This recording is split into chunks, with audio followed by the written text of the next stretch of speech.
Durgapur city centre में एडीडीए की जमीन पर दुकान लगाने वालों से तृणमूल कांग्रेस के लोग करते हैं वसूली। महिला ने लगाया यह आरोप। दरअसल मंगलवार को दुर्गापुर सिटी सेंटर के जॉनसन मॉल के समीप एडीडीए की जमीन पर लगाए गए दुकान को एडीडीए के द्वारा हटाए जाने को लेकर महिला ने सड़क पर विरोध प्रदर्शन किया। इस दौरान अंकिता बनर्जी नाम की एक महिला ने आरोप लगाया कि तृणमूल कार्यकर्ता देवांशु राय दुकान से 5,000 रुपये वसूली करते थे और आज जब उनके दुकान को एडीडीए के द्वारा हटाया जा रहा है तब वह कहां है। वहीं दूसरी तरफ देवांशु राय ने अपने ऊपर लगे इन आरोपों को खारिज किया और कहा कि यह सभी आरोप बेबुनियाद है। इस घटना के संदर्भ में तृणमूल नेता उज्जवल मुखर्जी ने कहा कि अगर यह आरोप लगे हैं तो इसकी जांच की जाए।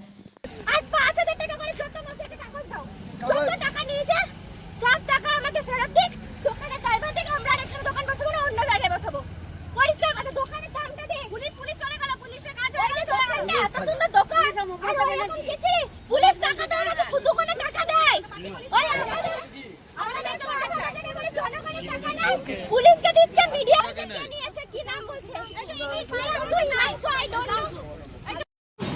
ওই গাড়িগুলোকে এমনি করে দাঁড় করা যায় তাহলে রাস্তাটা বন্ধ করবে কিন্তু বিনা নোটিশ ছাড়া কেন তুললে এরকম মানুষের খবর ভাই আমাদের বিচার করুন এবারে এর আগে কোনো নোটিশ দেয়নি না এখন কোনো নোটিশ দেয়নি অন্যবারে নোটিশ দেয় আমরা ক্রেন ভাড়া করে দোকান সরিয়ে দিই ঠিক আছে পার্ক প্রাইম কেও আমরা থ্যাঙ্কসফুল জানাই অনেক সময় পার্ক প্রাইমেও আমাদের দোকানটা দাঁড় করানো হয় ঠিক আছে এবারে আমরা খাবো কি তুমি আমাদের চুরমার করে দাও আমরা চলবো কি করে আমরা খাবো কি করে আমাদের ব্যবস্থা 5,000 টাকা করে ওনাকে দিতেন কোনো রকম ছিল রসিদ ছিল কিছু আচ্ছা আমরা ইললিগালি নিত তো এবারে যতজনের কাছ থেকে 5,000 টাকা করে নিয়েছে ততজনকে যাতে 5,000 টাকা করে দেওয়া হয় এটা আমরা মানছি। দোকানটা ভেঙেছে দোকান দেখে দেওয়া হয় তারপর থেকে আমরা কথা দিচ্ছি আমরা হয়তো এখানে দোকান বসাবো না সেটা আমরা করতে পারি ঠিক আছে রাস্তায় এবার হবে। আপনার নাম আপনার নাম আপনার নাম আমার নাম অঙ্কিতা ব্যানার্জি।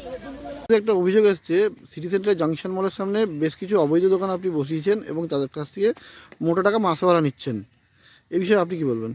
প্রথমে বলো ঘটনাটি সম্পূর্ণ মিথ্যে, কারণ আমরা ছোটোবেলা থেকে জাংশন মল যাচ্ছি আর ওই দোকানে যাচ্ছি খাবার খাচ্ছি অনেক দিন ধরে, আমরা ছোটো থেকে দেখছি দোকানটা, তো আমরা কী করে ওখান থেকে টাকা পয়সা দেবো প্রথম কথা। আর সেকেন্ড কথা হচ্ছে আমার বাড়ি হচ্ছে টাউনশিপ বিদ্যাপতিতে, আমরা সিটি সেন্টার গিয়ে কী করে লোকের কাছে টাকা পয়সা নেবো আর লোক কেনই বা আমাদেরকে দেবে।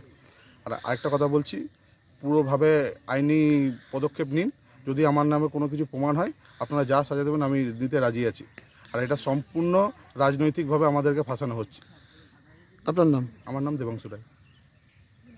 বলছি এরকম একটা অভিযোগ আসছে যে জাংশন মলের সামনে দোকান বসিয়েছিল তৃণমূল নেতারা এবং তাদেরকে পয়সা দিতাম, তাদের আজকে দোকান ভেঙে দিয়েছে, তারা অভিযোগ হচ্ছে তৃণমূল নেতাদের পয়সা দিতাম অথচ তারা দোকান তুলে দিল।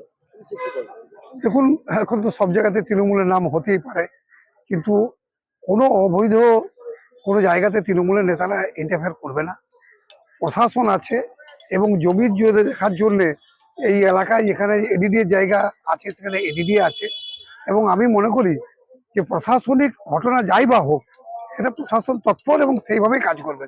এখানে কোনো তৃণমূলের নেতা যদি কোনো অবৈধ কাজ করে সেটা তো সে ঠিক করছে না, এবং এইসব যদি করছে কি না করছে জানি না, এটার অভিযোগের তদন্ত হোক, দেখা যাক কি হচ্ছে না হচ্ছে। আমি তো ওটাই বলবো যে প্রশাসন তার নিজের মতনই চলবে, সেখানে কেউ ইন্টারফেয়ার করবে না। দলগতভাবে আলাদা করে তদন্ত করবে না না, দলগতভাবে আমাকে তো কেউ আসেই নেই, আপনারা আমাকে বলছেন মানে শুনলাম, যদি কোনো অভিযোগ আসে নিশ্চয়ই আমরা দেখবো। হয় তখন কি করবে? হ্যাঁ যদি সত্যতা হয়? না না, সত্য হলে তার তো ব্যবস্থা আছে। আমরা দলকে দেখুন, আমাদের দলের তো একটা স্তর আছে, আমি আমার স্তরে যদি কোনো অভিযোগ পাই আমি সেটাকে তদন্ত করে দেখে উপরের স্তরে জানাবো, এইভাবে স্তরীয় ভাবে তা অভিযোগের যাচাই করা হবে। তবে প্রশাসনকে আমি বলবো, প্রশাসন বা যারা জমির মালিক দ্যাট মিনস এডিডিএ, তারা তাদের লেভেলে এটা করবে, এটা আমি ভরসা রাখি এবং আশা রাখি। আপনার নাম? আমার নাম উজ্জ্বল মুখোপাধ্যায়, তৃণমূল কংগ্রেসের আমি 2 নম্বর ব্লক সভাপতি।